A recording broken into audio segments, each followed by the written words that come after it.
여러분 영화 좋아하십니까? 네, 영화 자주 보십니까?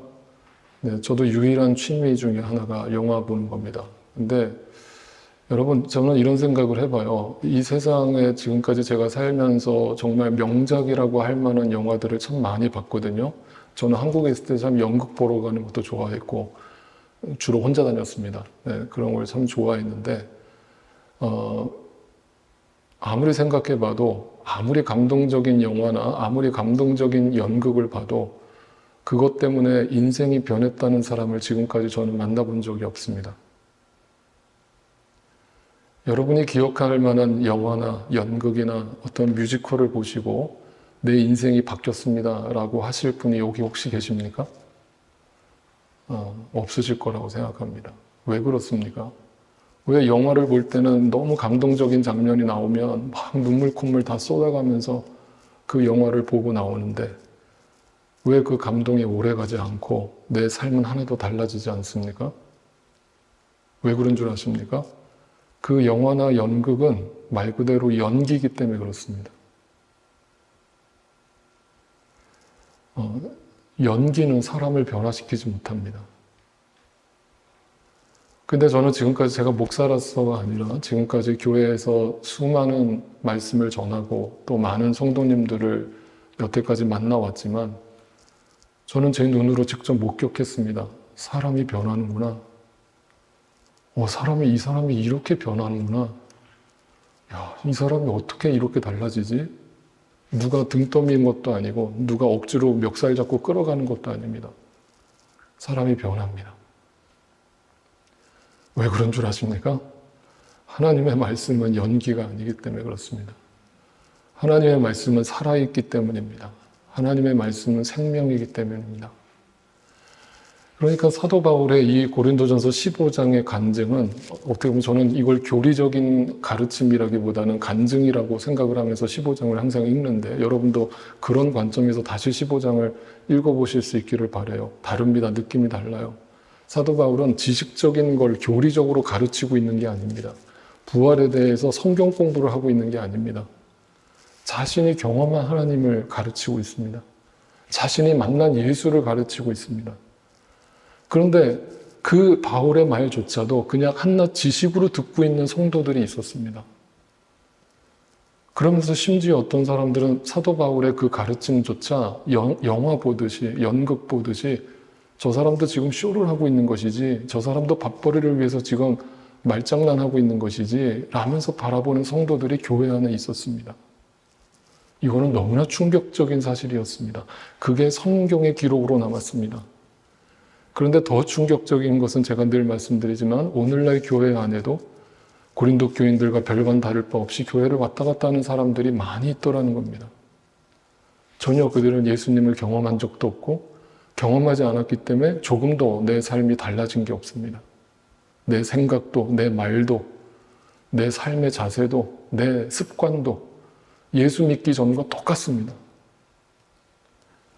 저는 여러분한테 지금 뭔가 협박하려고 지금 설교를 하는 게 아닙니다. 있는 그대로를 설교하는 겁니다. 사도 바울은 분명히 자신이 경험한 예수가 살아계신 하나님이고 하나님의 아들이라고 믿어지는데 그걸 자기는 경험했고 체험했는데 자기뿐만 아니라 수많은 증인들이 있는데 그 증인들의 삶을 보면서도 믿기지 않는다는 사람들이 교회 안에 들어와 있다는 거예요. 네. 그러니까 이제 사도 바울은 그 부활에 대해서 좀 더 구체적으로 설명하기 전에 다시 한번 자신이 경험하고 체험한 하나님을 고린도 교인들한테 소개를 합니다. 그래서 오늘 사도 바울의 이 간증을 듣다 보면 정말 이 사람이 어떻게 하나님을 알게 되었는가가 명확하게 보이기 시작할 겁니다. 사도 바울은 오늘 본문에서 이렇게 이야기를 합니다. 31절입니다. 그리고 또 우리는 무엇 때문에 시시각각으로 위험을 무릅쓰고 있습니까? 여기서 무릅쓰다라고 우리말로 번역해 놓은 이 단어가 퀸더 뉴아멘이라고 하는 헬라어로 쓰여져 있는데 이 말의 뜻이 뭐냐면 영어로 보시면 더 정확한 번역이 나오죠. We praying입니다. praying ourselves입니다. 이거는 뭐냐면 억지로 밀어넣다예요. 억지로 쑤셔박다예요. 네. 그러니까 뭐냐면 예수를 만난 내 삶의 변화가 뭐로 나타났냐면 위험의 순간에 나 자신을 밀어넣은 겁니다. 일부러. 우리는 보통 이 세상을 살아가면서 이 반대로 기도를 하죠. 어떻게 하나님 오늘도 나에게 위험이 오지 않게 해주시고 나에게 고난이 오지 않게 해주시고 나에게 사망의 위험이 오지 않게 해주시고 이 땅에서 평안하게 해주시고 건강하게 해주시고 우리는 보통 이렇게 기도하는데 사도 바울은 반대로 기도하는 거예요. 나는 일부러 그 위험 속으로 뛰어들어갔다는 거예요. 근데 그게 내 노력이 아니라 내 의지가 아니라 예수를 만난 자의 삶이라는 거예요. 뭔가 나의 삶에 고통이 찾아오고 예수를 믿는다는 이유 하나만으로 불편함이 오고 손해가 일어나고 뭔가 어려움이 찾아오는데 그것을 마다하지 않고 그 속으로 뛰어들어갔다는 거예요. 그래서 제가 거듭 말씀드리지만 예수 믿는 사람들은 미친 사람들, 제정신이 아닌 사람들, 상식으로는 절대 예수를 믿을 수 없습니다. 그러면서 그 위험을 무릅쓰고라는 것이 성경 곳곳에서 사도 바울이 자기의 어떤 간증을 늘어놓고 있는데 어떻게 자기 자신을 이 위험을 무릅쓴 장면들을 소개하는가 하면 나중에 고린도 후서 강의할 때 좀 더 자세히 말씀드리겠습니다만 고린도 후서 11장에 가보면 이런 이야기를 합니다. 11장 23절입니다. 그들이 그리스도의 일꾼입니까? 내가 정신 나간 사람같이 말합니다만 자기 자신이 뭐라 그래요? 나 미쳤다는 거예요. 여러분이 들을 때 지금 내가 말하는 게 미친 사람처럼 들릴 겁니다. 맞습니다. 정신 나갔습니다. 나 지금 제정신 아닙니다. 사도 바울이 얘기해요. 나는 더욱 그렇습니다. 나는 수고도 더 많이 하고 감옥살이도 더 많이 하고 매도 더 많이 맞았고 여러 번 죽을 뻔하였습니다. 그러니까 제가 늘 여러분께 말씀드리는 거예요. 성경을 보란 말이에요. 여러분 성경을 보면 예수님을 만나고 하나님을 만났다는 사람들이 어디 이 땅에서 복받고 살았냐고요. 가져와 보라고요. 그런 구절이 있으면. 사도 바울은 누구보다 확실하게 예수님을 만난 사람이지만 이 땅에서 전혀 행복하지 않았어요. 인간적인 눈으로 보면. 사도 바울은 오히려 그 위험 속으로 스스로 뛰어들었고 그것을 당연한 것으로 받아들였습니다. 자신에게 고난이 찾아오는 것이 당연하다고 받아들였어요. 이것을 간증하고 있습니다. 그런데 여기 재밌는 표현이 있어요. 여러 번 죽을 뻔하였대요. 이게 뭐냐면요. 우리 어떨 보면 뭐 이렇게 옆에 갑자기 차가 내 옆에 쌩 지나가도 죽을 뻔했네. 우리 이렇게 얘기하잖아요. 그 죽을 뻔한 거 말고 실제로 죽다 살았다는 거예요. 죽다 사는 경험을 여러 번 했다. 여러분 잘 보세요. 사람이 언제 바뀌는가를 제가 유심히 들여다봤어요. 물론 예수님을 인격적으로 만나면 사람이 변해요. 그런데 예수님을 만나지 않고도 변하는 길이 있어요. 죽음을 경험하면 사람은 변해요.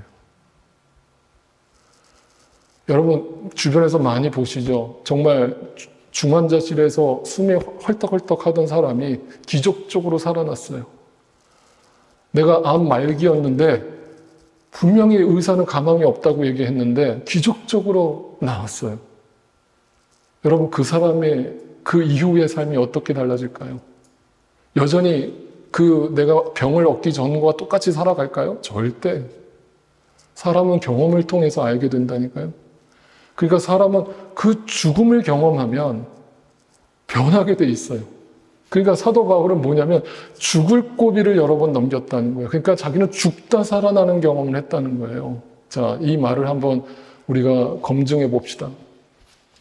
사도 바울의 생애를 너무나 자세히 기록하고 있는 사도행전을 함께 들여다보면 여러분 사도행전에 사도 바울의 행적이 자세히 기록되어 있죠. 사도 바울이 1차 선교 여행을 떠났습니다. 아시다시피 제가 여러분과 사도행전 강의할 때 자세하게 말씀드렸던 것이시면 다시 한번 여러분 다시 환기시켜 드리면서 설명을 드립니다. 사도 바울과 1차 선교 여행을 떠났던 동역자가 있었죠. 누굽니까? 바나바예요. 바울과 바나바가 안디옥 교회에서 파송을 받았습니다. 그래서 1차 선교 여행을 떠났죠. 어디로 떠났습니까? 지중해 지역을 통과해서 구브로 섬을 통과해서 버가 지역을 지나서 안디옥, 비시디아 안디옥을 지나서 이고니온까지 도착했습니다. 여기까지 오는데 수많은 사건, 사고들이 있었어요. 그런데 앞으로 벌어질 일에 비하면 지금까지 벌어진 일은 아무것도 아니었습니다. 이고니온에서 사도 바울과 바나바는 루스드라라고 하는 도시로 들어갔습니다. 여기서 바로 그 죽을 뻔한 경험을 하게 됩니다. 루스드라라고 하는 도시는 지금도 존재하는데 이 루스드라라고 하는 도시는 그 옆에 보면 에베소가 보이십니까? 그 에베소라고 하는 도시가 대도시고 이 루스드라고 하는 도시는 소도시지만 에베소에서 살던 제사장 그룹들과 그러니까 그리스 신화를 믿는 제사장들이에요. 그 그리스 신화를 믿는 제사장 그룹들이 거처로 삼는 장소가 루스드라였어요. 그러니까 이 루스드라 지역은 한마디로 그림으로 보여드리면 이렇게 생겼어요. 도시 곳곳에 그리스 신전이 가득했습니다. 여러분 그리스 신화를 보면 몇 개의 신이 존재합니까? 그리스 사람들은 대표적인 신만 꼽아보세요. 12개의 신이 있어요. 제우스, 비너스, 헤라클레스 이런 신들이 12개의 신전이 있는데 그 신전이 이 루스드라 도시에 다 있었습니다. 그래서 이 루스드라는 관광지였어요. 일종의 관광지. 그리고 그 지중해 있던 지역의 사람들이 그 신전에서 제사를 드리기 위해서 일부러 루스드라를 찾아왔습니다. 그러니까 이 사람들은 그리스 신화에 완전히 세뇌가 되어 있었던 사람들이에요. 자, 그들에게 사도 바울이 복음을 전합니다. 복음을 전하기 전에 그 길을 걷고 있는데 루스드라 도시에서 한 나면서부터 안증뱅이로 태어난 사람을 발견하죠. 네, 선천성 이제 다리가 마비된 사람이죠. 그런데 그 사람을 만났을 때 사도 바울이 그 사람을 유심히 쳐다보게 되고 불쌍히 여겨서 어떻게 합니까? 그 영혼을 고쳐줍니다. 그리고 그 사람이 벌떡 자리에서 일어나서 걷는 기적이 일어납니다. 그 기적을 보자 이 루스드라 사람들이 어떻게 반응을 했습니까? 사도 바울과 바나바에게 이렇게 반응했습니다. 무리가 바울이 행한 일을 보고서 루가오니아 말로 신들이 사람의 모습으로 우리에게 내려왔다. 기적이다! 라면서 바울과 바나바를 신격화하기 시작했습니다. 그래서 뭐라고 부릅니까? 바나바를 갖다가 제우스라고 부르고, 바울을 갖다가 헤르메스라고 부릅니다. 여러분, 신화를 아시는 분들, 그리스 신화에 보면 제우스가 셉니까? 헤르메스가 셉니까? 제우스가 셉니다. 그러면 누가 봐도 누가 리더입니까? 바울이 리더잖아요. 그럼 바울을 갖다가 제우스라고 부르고 바나바를 헤르메스라고 불러야 정상이잖아요. 왜 반대로 불렀을까요? 헤르메스라고 하는 신은 무슨 신이냐면 그리스 신화에서 전령이에요. 전령. 이렇게 소식을 전하는 사람이에요. 근데 바울과 바나바 중에 설교를 주로 하는 사람이 누구였습니까? 바울이었죠. 그러니까 바울이 항상 회중들 앞에서 복음을 전하니까 말을 한단 말이에요. 그러니까 말을 하는 그 모습을 보고서 저 사람이 헤르메스구나라고 신격화를 합니다. 그리고 또 한 가지 이유는 바나바가 바울보다 눈으로 보기에는 품체가 좋았어요. 그래서 바나바는 되게 키도 크고 멋있었어요, 사람이. 인격적으로 보였어요, 되게. 인격이 풍성해 보였어요. 그런데 바나바는 아시다시피 어떻게 생겼습니까?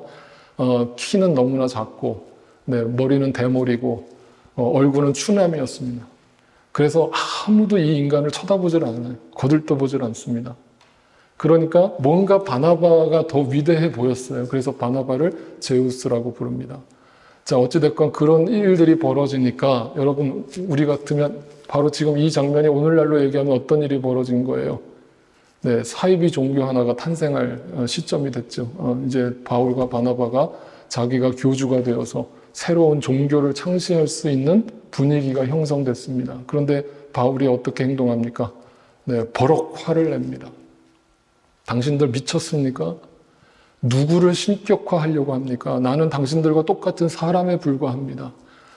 나를 쳐다보지 말고 내가 전하는 그 예수를 바라보시고 하나님을 바라보세요라고 복음을 외쳤습니다. 자, 그러자 어떤 일이 벌어집니까? 그 루스드라까지 쫓아온 사람들이 있었죠. 그 루스드라까지 쫓아온 사람들이 누구냐면 유대인들이었습니다.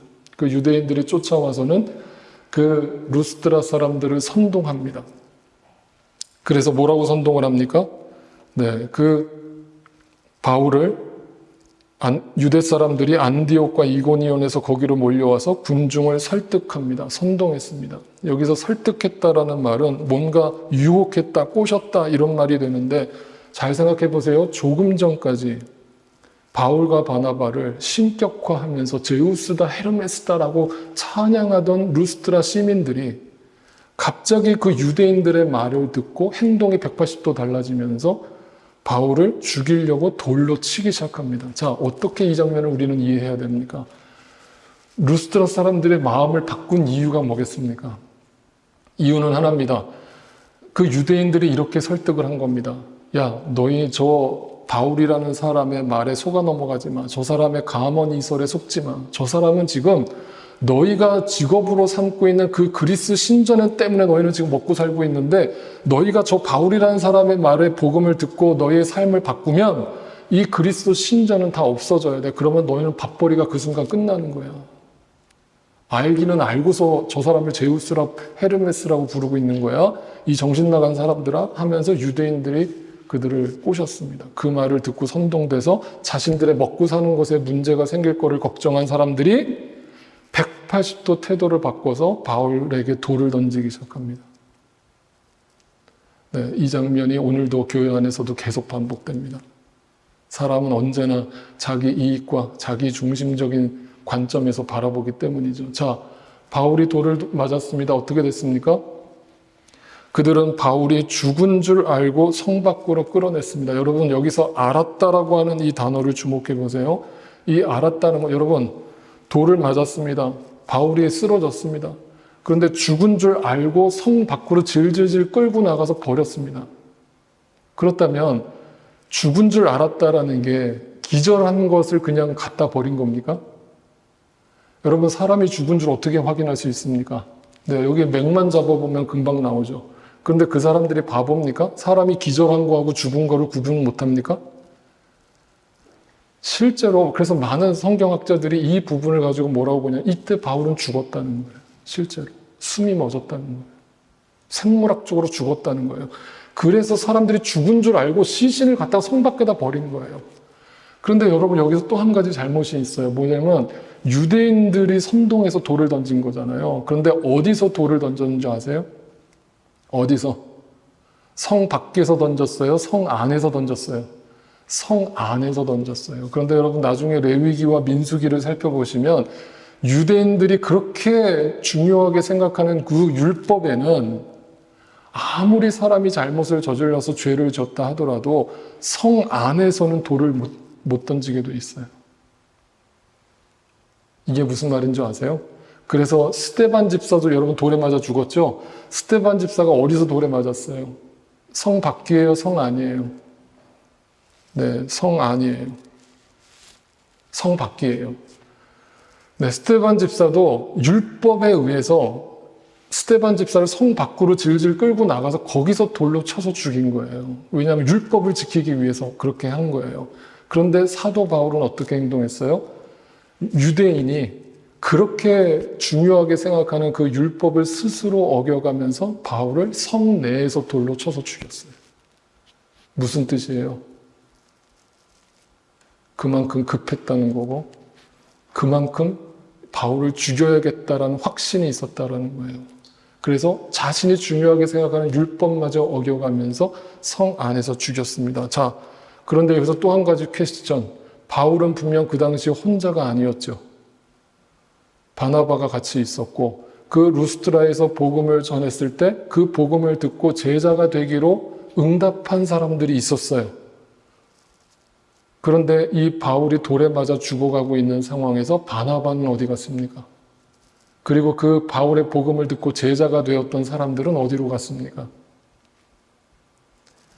사도행전을 기록한 사람은 의사 누가예요. 의사 누가는 굉장히 사실적으로 아주 디테일한 것까지 다 기록을 했습니다. 그런데 의사 누가가 바나바와 그 바울의 제자들이 그 곁에 있지 않았다라는 것을 성경에 전혀 기록하지 않았다라는 것은 그들이 다 도망갔음을 의미합니다. 바울이 돌에 맞을 때 바울은 철저하게 혼자였어요. 여러분, 이 장면이 누구하고 오버랩이 됩니까? 예수님이 이 땅에서 당하신 고난과 오버랩이 되죠. 예수님이 십자가에 달리실 때 제자들은 다 도망갔습니다. 예수님을 호산나 호산나 외치던 군중들은 예수님을 향해서 십자가에 못 박으라고 아우성을 쳤습니다. 철저하게 버림받았죠. 자, 그렇게 죽음을 경험한 사도 바울이 성 밖으로 질질 끌려갔습니다. 그때 제자들이 나타납니다. 바울의 제자들이 성 밖으로 던져진 사도 바울의 시신 곁으로 모여듭니다. 그리고 그 주변을 둘러쌉니다. 뭐 했겠습니까? 뭐 하는 겁니까 지금? 살려달라고 기도하고 있는 겁니까? 아닙니다. 이 모여들었다라는 표현은 장래의식을 상징합니다. 자기가 복음을 전해들은 사도 바울이 개처럼 돌에 맞아서 죽은 모습을 보면서 그 시신을 놓고 장례를 치러주기 위해서 제자들이 숨어 있다가 나타난 겁니다. 비겁한 사람들. 그런데 그 장례를 치르려고 둘러 앉아 있을 때 느닷없이 어떤 일이 벌어집니까? 바울이 벌떡 일어납니다. 깜짝 놀랐겠죠. 분명히 죽었는데 죽은 줄 알았던 사람이 벌떡 일어납니다. 여기서 일어나다라고 하는 아미스템이라고 하는 헬라어 동사가 뭐냐면요. 사람이 앉아있다가 벌떡 일어난다, 누웠다가 벌떡 일어난다, 그런 뜻도 되지만 이 일어난다라는 뜻은 죽음에서 일어난다라는 뜻도 됩니다. 아나스템이라고 하는 이 동사가 그대로 명사로 쓰여진 곳이 어디냐면 요한복음 11장에 보면 예수님이 나는 부활이요 생명이니 할 때 그 부활이라는 단어가 아나스테미스, 그 아나스테미에서 온 단어입니다. 죽음에서 다시 일어나다. 사도 바울은 죽다 산 겁니다. 이걸 여러 번 경험합니다. 이보다 더 확실히 예수를 알 수 있습니까? 이보다 더 확실히 예수를 믿을 수 있습니까? 그런데 그게 끝이 아니죠. 그 다음에 뭐가 일어납니까? 여러분 같으면 지금 죽다 살아났으면 내 심장은 다시 뛰기 시작했지만 지금 내 몸 상태가 어떤 상태입니까? 만신창이가 됐죠. 돌에 맞았는데 사람이 어떻게 정상이겠습니까? 온몸이 피투성이가 됐을 거고 머리 깨지고 팔 깨지고 다리 부러지고 그 상태 아닙니까? 그러면 여러분 같으면 저 같으면 어떻게 먼저 해야 됩니까? 내가 기적적으로 죽은 줄 알았는데 다시 살아났어요. 어떻게 해야 됩니까? 내 몸부터 돌봐야죠. 아, 내가 이렇게 선교하다가 복음 전하다가 이렇게 몹쓸 꼴을 당하는구나. 내가 좀 회복되면 다시 시작해야지. 이게 일반적인 상식입니다. 근데 제가 말씀드렸죠. 사도 바울은 미쳤다고요. 제정신이 아니라고요. 복음에 미쳤다고요. 그 증거가 뭐냐면 어디로 들어갑니까? 다시 성 안으로 들어갑니다. 그 성이 어떤 성입니까? 조금 전 자기를 향해서 돌을 던진 사람들이 득실득실한, 웬수들이 득실득실한, 들어가면 또다시 돌에 맞아 죽을지도 모를 그곳을 향해 무릅쓰고 그곳으로 뛰어들어갑니다. 풀링입니다. 풀링 ourselves. 제정신이 아닙니다. 더 충격적인 것은 바로 이 루스트라라고 하는 도시가 가까운 곳에 뭐가 있었냐면 사도 바울의 고향이 있었습니다. 다소입니다. 루스트라에서 다소까지 약 50마일에 밖에 되지 않습니다. 걸어서 한나절이면 갈 수 있는 거리입니다. 자기가 태어나서 자기 친구들과 가족들이 있는 그 다소 땅이 50마일 앞에 있습니다. 자기는 지금 돌에 맞아서 죽다 살았습니다. 만신창이가 됐습니다. 온몸이 피투성입니다.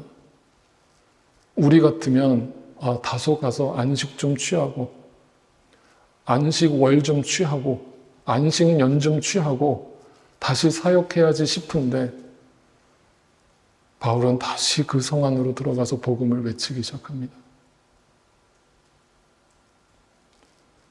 여러분 정말 우리는 예수님을 제대로 믿고 있습니까? 예수를 믿는 수준을 어느 정도까지 높여놔야 되는지를 성경은 아주 명확하게 설명해 줍니다. 우리는 스스로 우리의 상식으로 예수 믿는 수준을 현저하게 낮춰놓고 있는 겁니다. 이 정도만 해도 중간은 가는구나. 이 정도만 해도 하나님께서 분명히 기뻐하실 거야 라면서 우리 합리화를 합니다. 저와 같은 목회자도 예외가 아닙니다. 오늘 본문 다시 돌아오면 15장 32절입니다. 사도 바울은 그래서 이렇게 표현합니다. 내가 에베소에서 맹수와 싸웠다고 하더라도 인간적 동기에서 한 것이라면, 제가 첫 시간에 이 구절에 대해서 설명드렸듯이 고린도 교인들은 사도 바울의 사역을 인간적 동기로 치부하고 있었습니다. 저 사람 지금 밥벌이 하려고 저러는 것이지 라며 생각하고 있었습니다. 그런데 사도 바울은 단언코 사도행전의 기록만 봐도 사도 바울이 어떤 삶을 살았고 어떤 사역을 감당했는지를 분명히 드러나 있습니다. 그러니까 사도 바울이 이렇게 얘기합니다. 내가 미쳤습니까? 미쳤죠. 미치긴 미쳤지만 나는 예수 때문에 미쳤지 내가 상식적으로 미친 사람은 아닙니다. 그러면 내가 제정신이 아닙니까? 내가 그럴 상식도 없는 사람입니까? 내가 인간적인 동기라면 미쳤다고 내가 맹수와 싸웁니까? 내가 죽을 고비를 넘기면서 복음을 전합니까? 만약 그렇다면 그냥 내일이면 죽을 터이니 먹고 마시자 하지 않겠습니까? 부활이 없다면 그냥 쾌락주의로 살지 않겠습니까? 노세 젊어서 노세하지 않겠습니까?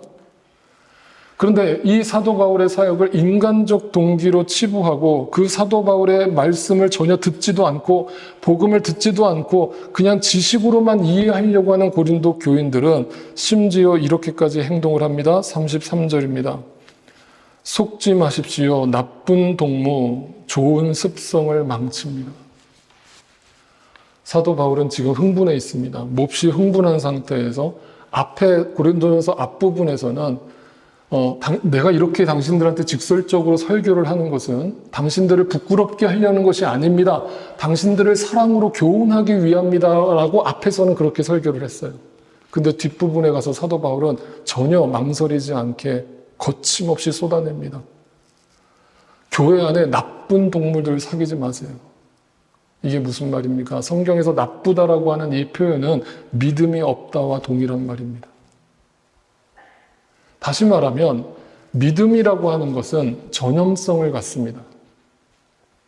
인간이라는 존재는 어떤 식으로든 누군가에게 어떤 상황 때문에 영향을 받고 영향을 주게 돼 있습니다. 그래서 나에게 믿음이 있다면 나의 좋은 믿음은 반드시 누구한가에게 선한 영향력을 끼치게 돼 있고, 만약에 나에게 믿음이 없다면 그 믿음 없음은 다른 이에게 악한 영향력을 끼치게 돼 있습니다. 나 하나 그냥 소경으로 죽으면 되는데 절대 인간은 혼자 죽지 않습니다. 같이 물귀신처럼 끌고 들어갑니다. 성경은 그래서 사도 바울은 그 표현을 아주 노골적으로 직설적으로 나쁜 동무라고 표현했습니다. 자기가 믿음 없으면 그냥 그렇게 살다 죽지 왜 남까지 믿음을 떨어뜨리냐는 거예요. 그러면서 사도 바울이 분명히 가르칩니다. 똑바로 정신을 차리고 죄를 짓지 마세요. 이것은 윤리적인 죄를 얘기하는 게 아니죠. 성적인 죄를 얘기하는 게 아니죠. 신앙의 불신의 죄를 짓지 말라는 거예요. 그러면서 사도 바울이 노골적으로 표현합니다. 여러분을 부끄럽게 하려고 내가 이 말을 합니다. 그 말을 듣고 있는 당사자가 고린도 교인들입니다. 이 사람들한테 대놓고 이런 말을 합니다. 웬만한 사람들은 이 말에 다 시험 들었을 거예요. 시험 들을 만합니다. 얼마나 직설적이고 노골적입니까? 당신 부끄러워하세요. 이 말입니다. 그렇게 예수를 믿으면서 교회 안에 왔다 갔다 할 거면 부끄러운 줄 아세요. 이 말을 듣고 있는 고린도 교인들을 생각해 보세요. 얼마나 기분 나쁩니까? 얼마나 속상합니까? 네가 뭔데 지금 나한테 그딴 소리를 해야 하면서 반발감이 왜 안 생깁니까? 사도 바울은 아랑곳하지 않습니다. 자신이 만난 그 예수를 근거로 해서 담대하게 외칩니다. 부끄러운 줄 아세요. 자신의 믿음 없음을 가지고 다른 사람의 믿음까지 흔들어 놓지 마세요. 그러면서 유명한 말을 한 거예요. 지난주에 잠깐 살펴봤지만 나는 날마다 죽는다는 표현을 하는 거예요. 나는 이것은 단지 마음으로 심적으로 죽는다, 내가 이렇게 참는다 이런 뜻이 아니라고 그랬죠? 내가 그 죽음의 상황에, 고통스러운 상황에 나를 일부러 노출시키고 나는 일부러 내가 당연히 외칠 수 있는 어떤 인간적인 권리나 이런 것도 외치지 않고 손해보고 복음 때문에 내가 손해봄으로 나는 그 죽는 길을 선택해서 갑니다라는 고백이에요. 그러니까 한마디로 이 말은 뭐예요? 나는 예수 때문에 이렇게 많이 손해를 보고 있는데 여러분들은 예수 때문에 얼마나 손해를 봤습니까? 이 말이에요.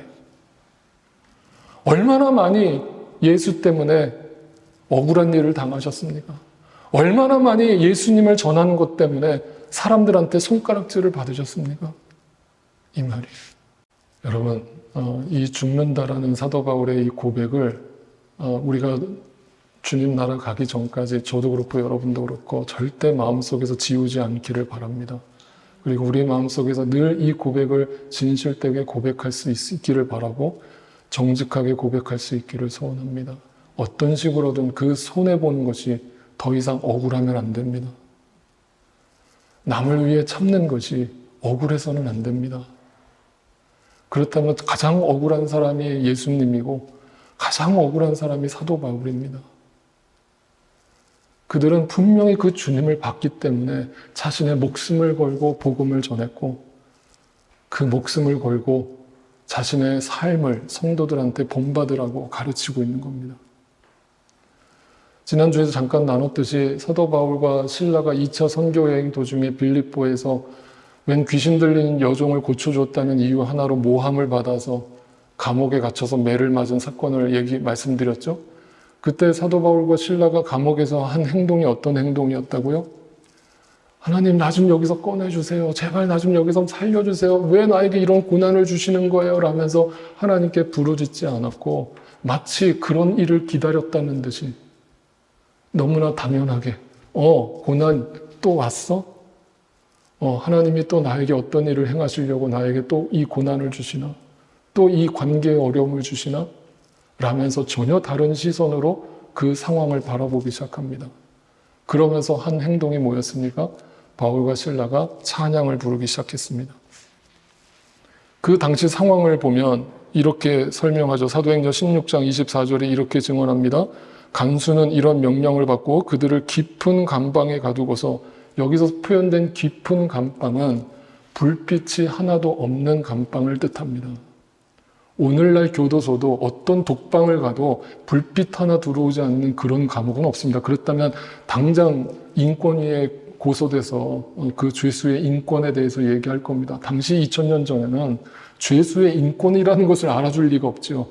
그러니까 불빛 하나, 햇빛 하나 들어오지 않는 캄캄한 지하 감옥에다가 바울과 실라를 가둬뒀습니다. 그러니까 얼굴이 안 보여요. 그런데 바울과 실라뿐이 아니었습니다. 그 지하 감옥에 갇혀 있는 수많은 정치범들, 수많은 그 형사범들이 그 안에 가득했어요. 여기서 저기서 밤마다 곡하는 소리가 들립니다. 매를 맞아서 아픈 소리, 또 여기서 살려달라는 아우성, 나 좀 여기서 꺼내달라고, 나 죽겠다고, 나 지금 햇빛 한 번만 보게 해달라고 여기저기서 비명을 지릅니다. 근데 캄캄한 밤에 바울과 실라가 하나님 앞에 찬양을 부릅니다.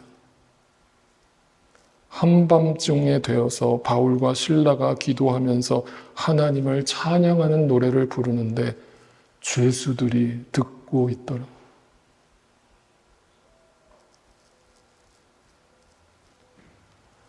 바울이 여기서 복음 한마디를 전했습니까? 감옥에서 전도를 했습니까? 아닙니다. 아닙니다. 그냥 내가 경험한 예수님을 내 삶으로 살아냈습니다. 가식이 없었습니다. 연기가 아니었습니다. 내가 경험한 그 예수님을 그 칠흑 같은 감옥 속에서 믿음으로 살아냈습니다. 그랬더니 그걸 죄수들이 다 보고 있고 듣고 있는 겁니다. 그 죄수들의 마음이 그 순간만큼은 따뜻해지지 않았겠습니까? 저는 오늘날 기독교의 타락을 이야기할 때 저는 이 장면을 항상 떠올립니다. 오늘날 교회 안에 이 장면이 사라졌다. 믿지 않는 자들한테 보여줄 게 없다. 거대한 성전을 자랑할 뿐, 막대한 인원수로 권력을 자랑할 뿐, 캄캄한 감옥에서 찬양을 부르는 크리스천들의 모습을 보여주지 못하고 있다. 제가 이 말씀을 묵상하면서 성경에는 사도 바울과 실라가 어떤 찬양을 불렀는지, 그 죽음의 순간에, 그 고통의 순간에 어떤 찬양을 불렀는지 전혀 기록이 남아있지 않습니다. 근데 저는 생각하면서 찾아봤어요. 우리에게 주어진 찬송가가 약 700편의 찬송가가 주어져 있는데 도대체 이 순간에 이 감옥에서 바울과 실라는 어떤 찬송가를 불렀을까를 제가 열심히 찾아봤습니다. 몇 시간을 책상에 앉아서 그 찬송가 가사를 하나하나 다 뜯어보면서 찾았어요. 찾았을까요? 못 찾았을까요? 못 찾았으면 제가 얘기 안 하겠죠. 찾았어요. 몇 시간 만에 찾고서 제가 할렐루야 했습니다. 아, 바울과 실라가 이 감옥에서 이 찬양을 불렀을 것 같은 거예요. 우리 같이 다 자리에서 함께 일어나셔서 마지막으로 이 찬양 함께 불러보겠습니다.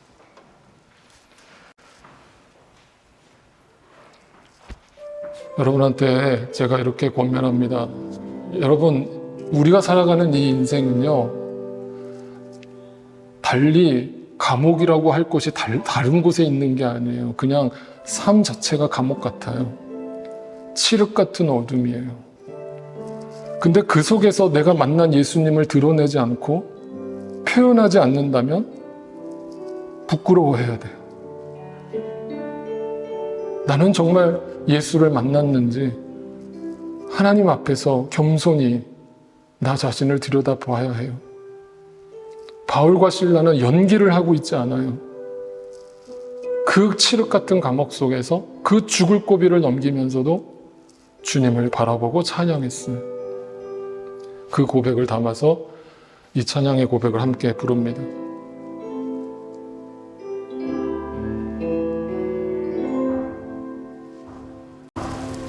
날 위하여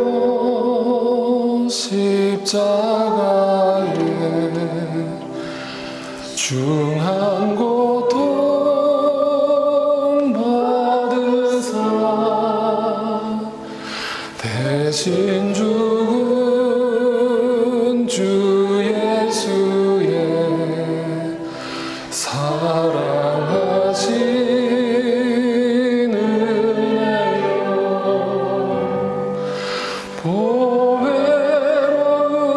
보배로운 피를 흘려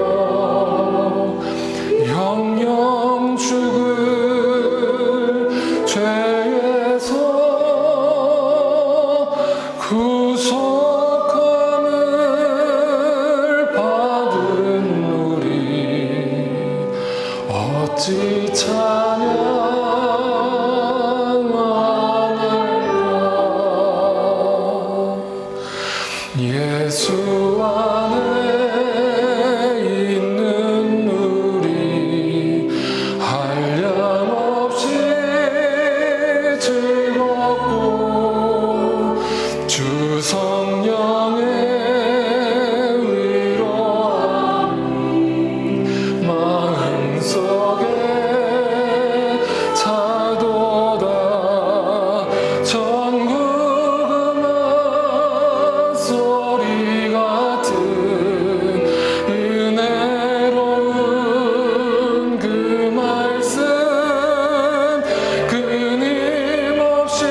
주님